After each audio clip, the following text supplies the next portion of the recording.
যুক্তরাষ্ট্রে আওয়ামী লীগের হামলার শিকার এনসিপি নেতারা। নিউ ইয়র্কে এনসিপি নেতাদের উপর এক হামলাকারী গ্রেপ্তার। টানা 1 বছর খেলাপি থাকা ঋণ অবলোপনের সুযোগ চায় এবিবি। ফিলিস্তিনকে স্বীকৃতি দিল আরও 5 দেশ। ব্যালন ডিওর জিতলেন উসমান দেমবেলে।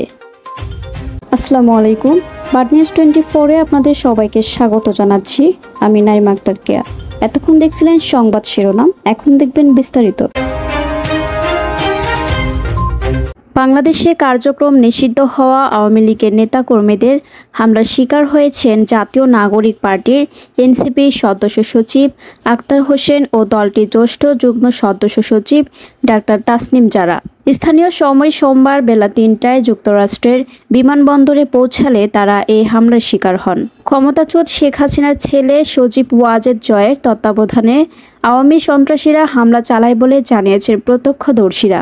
এ সময় তারা বিএনপি মহাসচিব মির্জা ফখরুল ইসলাম আলমগীরকেও গালিগালাজ করে। নিউ ইয়র্কে জেএফকে ইন্টারন্যাশনাল এয়ারপোর্টে এনসিপি নেতাদের উপর হামলাকারী এক সন্ত্রাসীকে গ্রেপ্তার করেছে স্থানীয় পুলিশ। গ্রেপ্তার হওয়া ব্যক্তির নাম মিজানুর রহমান, তিনি যুবলীগের নেতা। স্থানীয় সময় সোমবার রাত 9টার দিকে যুবলীগের এই নেতাকে পুলিশ জ্যাকসন হাইটস এলাকা থেকে গ্রেপ্তার করে। নিউ ইয়র্কে বাংলাদেশে কনসুল জেনারেলে হামলা ও ভাঙচুর মামলায় এজাহারভুক্ত আসামি মিজানুর রহমান বলে এ তথ্য নিশ্চিত করেন বিএনপির কেন্দ্রীয় নেতা গিয়াস আহমেদ।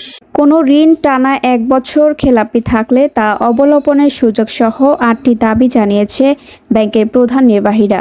এখন কোনো ঋণ টানা 2 বছর মন্দ ও ক্ষতিজনক মানে খেলাপি থাকলেই তা অবলোপন করা যায়। আগে এই সময়সীমা ছিল 3 বছর। সোমবার বাংলাদেশ ব্যাংকের সঙ্গে অনুষ্ঠিত এক সভায় ব্যাংকের শীর্ষ নির্বাহীদের সংগঠন অ্যাসোসিয়েশন অব ব্যাংকার্স বাংলাদেশের এবিবি প্রতিনিধিরা এ দাবি তুলে ধরেন।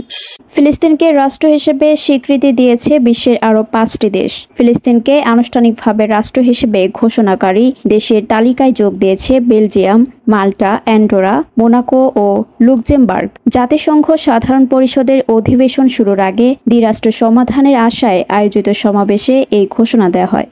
সেরা হওয়ার দৌড়ে এগিয়েছিলেন উসমান দেমবেলে। অবশেষে সবার প্রত্যাশাই সত্যি হলো।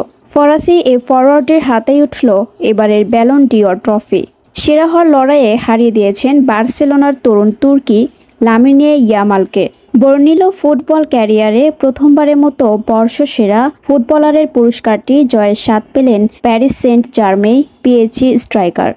এতক্ষণ আমাদের সাথে থাকার জন্য আপনাদের সবাইকে ধন্যবাদ। পরবর্তী সংবাদ দেখার জন্য আমন্ত্রণ এবং সাবস্ক্রাইব করে বাড নিউজের পাশে থাকুন।